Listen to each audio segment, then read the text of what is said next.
But first, are we on the brink of an arms race in the Middle East? Fears that Iran's neighbors are racing to get hands on their own nukes because of this Iranian deal. But Duane Claridge, founding director of the CIA's Counterterrorism Center, has some shocking things to say about what's really going on in the Middle East. Mr. Claridge, you're on the phone. Good to talk to you. Thank you very much for coming in. Now, the president says his Iranian deal will slow down a Middle East arms race, to which you say what?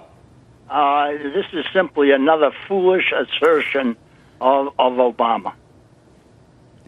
He must think that the majority of the Americans are as ignorant as the Americans who vote for him. I mean, this is absolute nonsense. It will create an arms race. Well, specifically where? A lot of people, Mr. Claridge, have talked about Saudi Arabia. They certainly have more money than anybody in the Middle East. Are you concerned about the possibility they may get a nuclear bomb? Saudis already have the bomb. But people fail to remember. Hold on a second, Mr. Claridge. Let me just emphasize that point, because that's an important point. You say Saudi Arabia already has a nuclear bomb? Or several. From where did they get it? They don't have a nuclear program, do they? Well, people forget that it was the Saudis who financed the Pakistani bomb.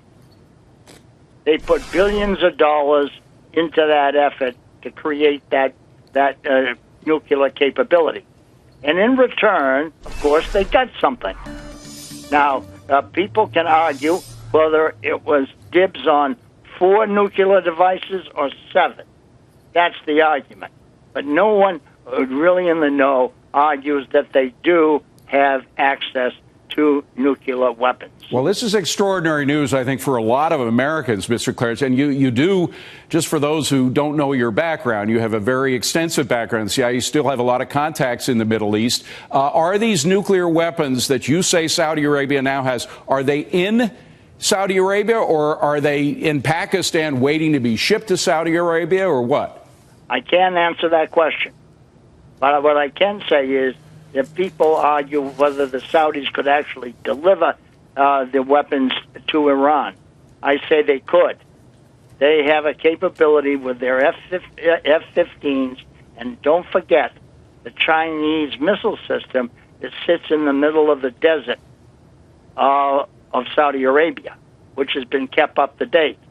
But to really do some damage to Saudi Arabia, the F-15s could easily destroy the oil facilities of Arabistan, Bandar Abbas, and finish that all off. Final question, Mr. Claridge. We're short on time, but is it conceivable that the Saudis may use these nuclear weapons, if they have them, to take out these positions in Iran before the Iranians get a bomb? I cannot answer that question.